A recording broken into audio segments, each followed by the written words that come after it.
Durante más de 20 años, el contrato de aprendizaje en Colombia no fue un contrato laboral. Eso, con la más reciente reforma laboral, cambió. Soy Viviana Plazas, abogada laboralista, docente universitaria y asesora de empresas en temas laborales, de seguridad social y aspectos legales de seguridad y salud en el trabajo.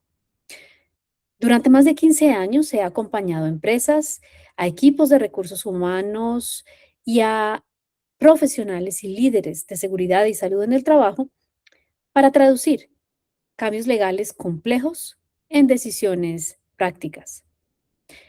En este video te voy a contar lo que toda empresa con más de 15 trabajadores en Colombia debe saber sobre el nuevo régimen de contratación de aprendices. Lo primero es saber a quiénes aplica este nuevo régimen. Y para eso es necesario recordar dos cosas. Lo primero es que el régimen del contrato de aprendizaje no aplica para relaciones específicas como la relación docente asistencial de los estudiantes de medicina o las prácticas de judicatura que se rigen por unas normas especiales. El contrato de aprendizaje aplica para aquellas entidades del sector privado que tienen más de 15 trabajadores y por esa razón están obligados a cumplir con una cuota de aprendizaje. Esa cuota de aprendizaje, que inicialmente fue regulada en la Ley 789 del 2002, se puede cumplir por regla general de una de dos maneras. La primera, contratando a un aprendiz con las normas que vamos a ver hoy. Y la otra es monetizando la cuota de aprendices que le corresponde a cada empresa. Es decir, en lugar de contratar al aprendiz o aprendices que le corresponde, pagando una suma de dinero, en este caso 1.5 salarios mínimos legales mensuales vigentes, a favor del SENA por cada uno de los aprendices que le corresponde según la cuota.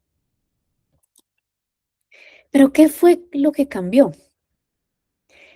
Esencialmente, un cambio estructural fue el que generó nuevas obligaciones en cabeza de las empresas patrocinadoras que vinculen aprendices a su servicio. Y ese cambio consiste nada más y nada menos en que el contrato de aprendizaje a partir de la reforma laboral que entró en vigencia el 25 de junio del 2025 se convirtió en un contrato laboral especial, pero laboral en todo caso, y a término fijo. Además, se incrementó el valor de la cuota de apoyo y sostenimiento, que es la remuneración que recibe el aprendiz por parte de su empresa patrocinadora. Antes, la cuota de apoyo y sostenimiento en la etapa lectiva del contrato de aprendizaje empezaba en el 50% del salario mínimo, hoy empieza en el 75% del salario mínimo, y la remuneración en la fase práctica empezaba en el 75% del salario mínimo, hoy es del 100% del salario mínimo en la etapa práctica. Lo que no cambió es que la remuneración de los aprendices que sean universitarios sigue siendo de un salario mínimo legal mensual. La duración del contrato de aprendizaje también cambió de 2 años como máximo a un máximo de 3 años en la norma actual, que además indica que la empresa patrocinadora debe certificarle al aprendiz la etapa práctica o la formación dual ejecutada para que sirva como prueba de experiencia laboral. Además, hay que tener en cuenta que una mayor protección en términos laborales para los aprendices genera en consecuencia un incremento o una mayor protección en términos del sistema general de seguridad social, y esta no fue la excepción. La reforma laboral amplió la cobertura en términos de seguridad social a favor de los aprendices. Antes, los aprendices en la etapa lectiva debían ser afiliados al régimen o al sistema general de seguridad social en salud solamente. Y en la etapa práctica se le agregaba a la afiliación a salud la vinculación del aprendiz al Sistema General de Riesgos Laborales a través de una ARL. Eso entendiendo que el aprendiz en la etapa práctica estaría expuesto a un riesgo laboral.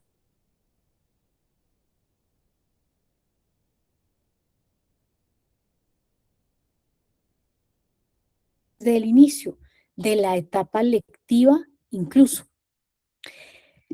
Tanto así que cuando el aprendiz pasa a la fase práctica del contrato de aprendizaje, la nueva reforma laboral y su decreto reglamentario, como el decreto 223 que fue expedido en marzo del 2026 por el Gobierno Nacional, indica que al aprendiz se le reconocen plenos derechos laborales en términos de indemnización, auxilio y también de prestaciones sociales que se le reconocen al aprendiz a partir de esa etapa práctica. Aquí hay un tema importante a tener en cuenta y es que tradicionalmente el contrato de aprendizaje ha tenido dos grandes etapas. La fase lectiva, que es la fase en la que el aprendiz está estudiando, para después pasar a la fase práctica, que es donde el aprendiz va a la empresa patrocinadora a aplicar lo aprendido. Esas dos etapas permanecen vigentes bajo el nombre de una formación tradicional en el contrato de aprendizaje, al lado de una nueva modalidad que se ha llamado formación dual, en la que la etapa lectiva y la práctica se unen en una sola. La institución educativa y la empresa patrocinadora actúan como coformadores y la etapa lectiva y la práctica se vuelven alternancia entre la una y la otra durante la ejecución del contrato de aprendizaje.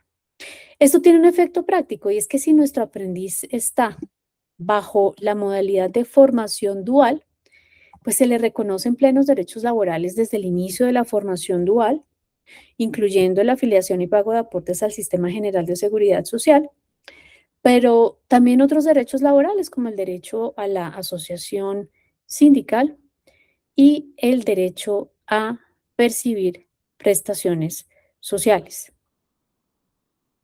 Hay que tener en cuenta que ese reconocimiento de la naturaleza de trabajador, de la calidad mejor de trabajador del aprendiz, hace que se convierta en un trabajador para todos los efectos legales, incluyendo actividades de promoción y prevención. Por ejemplo, la práctica de exámenes médicos ocupacionales, por ejemplo, la posibilidad de ser elegido o elegida para conformar comités de convivencia laboral, comité paritario de seguridad y salud en el trabajo, si la duración del contrato de aprendizaje así lo permite, entre otras cosas.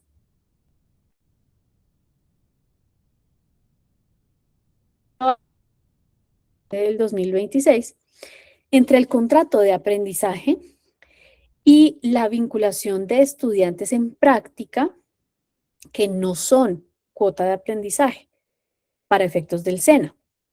Me explico. Hay estudiantes que sin ser cuota SENA están desempeñando actividades en la empresa como parte de un requisito de su programa de formación. Esos estudiantes en práctica laboral o en vinculación formativa, como lo denomina la norma, no cuentan para la cuota de aprendices, no tienen una relación laboral con la empresa y por esa razón no tienen derecho a prestaciones sociales y su remuneración, que se denomina auxilio de práctica para el caso de estos practicantes, de estos estudiantes en práctica, es opcional. La práctica puede o no ser remunerada y para eso es importante conocer el convenio de práctica que se suscribe entre el estudiante, la empresa y la institución educativa. Todo esto está generando nuevas obligaciones para las empresas que es importante tener en cuenta, como por ejemplo, designar un tutor de práctica, una persona que al interior de la organización se encargue de hacer seguimiento y de aprobar el plan de práctica. Suscribir el plan de práctica, formalizarlo, que esté también suscrito por el tutor al interior de la empresa y por el monitor desde la institución educativa. Reportar las plazas disponibles en el servicio público de empleo cuando eso sea aplicable. Por ejemplo, las plazas que impliquen formación dual no es necesario reportarlas. Y garantizar ambientes libres de acoso, aunque esta última, hay que decir, es más un recordatorio de lo que ya establecía la Ley 2365 del 2024 en materia de prevención y atención de acoso sexual en el ámbito laboral, cuyo alcance involucra no solamente a trabajadores, sino también a contratistas o todos aquellos que estén en el entorno laboral como los aprendices y los practicantes. Las empresas además deben certificar la experiencia laboral, particularmente esa etapa práctica o de formación dual que hagan los estudiantes o los aprendices en este caso, así como también entregar el reglamento interno de trabajo a los aprendices.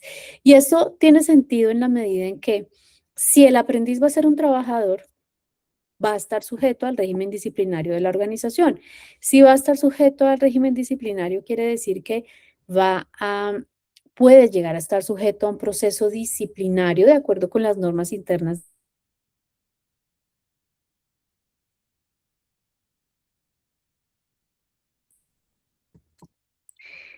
Hay que recordar entonces cuál es el alcance de la educación o de esa cuota de aprendices para las empresas obligadas. Las entidades que tengan 15 o más trabajadores están obligadas a contratar aprendices a razón de un aprendiz por cada 20 trabajadores o fracción de 10. Y en caso de no contratar aprendices en el número en que la cuota obligatoria le indica a cada organización, tienen la alternativa de monetizar esos aprendices dejados de contratar pagando el valor aplicable a favor del Servicio Nacional de Aprendizaje, que para este caso corresponde al 1.5 salarios mínimos legales mensuales vigentes.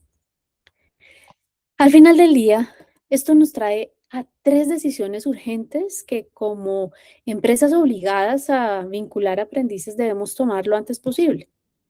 Primero es cómo vamos a dar cumplimiento a esta obligación, contratando aprendices o monetizándolos, poniendo sobre la balanza costo-beneficio de ambas alternativas y en todo caso poniendo en conocimiento del SENA esa modalidad de cumplimiento para evitar sanciones y multas. Segundo, revisar los contratos que tenemos actualmente vigentes con los estudiantes al servicio de nuestra organización. Los tenemos vinculados mediante contrato de aprendizaje y en ese caso es necesario actualizar el contrato, es necesario actualizar la afiliación y pago de aportes a seguridad social, el reconocimiento de derechos laborales como prestaciones sociales. O si estamos hablando de un estudiante en práctica, tenemos al día el convenio suscrito con la entidad educativa y el estudiante debe ser remunerada. ¿Qué dice el convenio al respecto? Y como mínimo, en el caso de los estudiantes en práctica, verificar que tengan afiliación al Sistema General de Riesgos Laborales, mínimo ARL, porque así lo establece el decreto 055, incluso el 1072 del año 2015.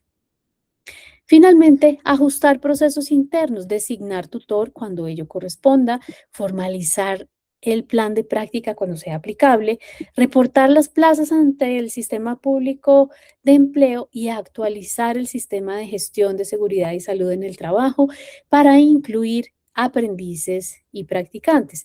No porque esto último sea nuevo, el decreto 1072 del 2015 también ya establecía la obligación de incorporar a los aprendices al sistema de gestión, pero ahora deben ser incorporados en calidad de aprendices, en calidad de trabajadores, perdón.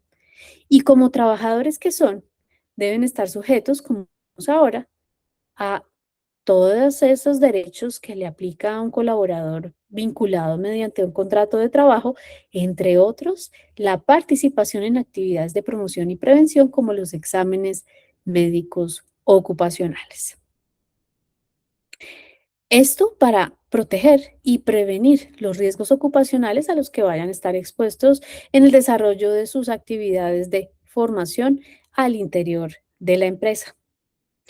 Gracias por su atención a este tema tan relevante hoy en día en temas laborales, seguridad social y seguridad y salud en el trabajo. Para mayor información, no duden en contactarnos y, por favor, síganos en nuestras redes sociales. Estaremos compartiendo información relevante en estos temas dentro de los próximos días. Muchas gracias.